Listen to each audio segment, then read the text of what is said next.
জানু Eid shopping করতে যাব কবে? আবার শপিং?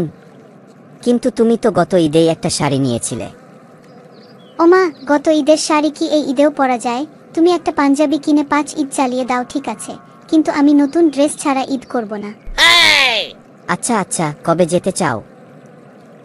আগামীকাল বিকেলে। কিন্তু আমার তো কাল অফিসে মিটিং আছে, যাইতে পারবো না। ওরে আমার সোনারে, ঈদের সময় গার্লফ্রেন্ড বাদ দিয়ে এত মিটিং করলে হবে বলো?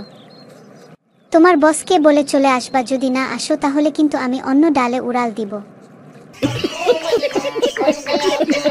এই না, এমন করো না, আমি চলে আসবো, কিন্তু কত টাকা লাগবে? বেশি না, একদম সামান্য, এই ধরো 15 থেকে 20 হাজারের মতো। এত টাকা? আমি পুরো রমজান ইফতারে ছোলা খেয়ে বাঁচতেছি, আর তুমি এত টাকা চাও? ওহ জানু, তুমি তো জানো স্ত্রী খুশি তো সংসার খুশি।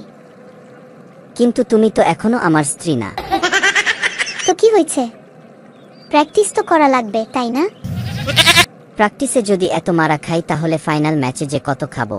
আগে জানলে এসব বালের প্রেম টেম করতাম না।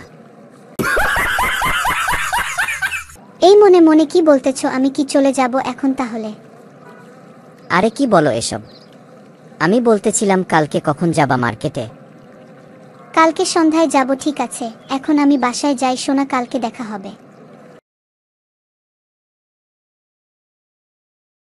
তুমি আমার সাথে এমন বাটপারি করলা কেন?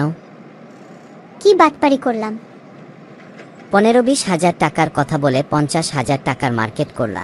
তুমি তো আমাকে পথে বসাইলা।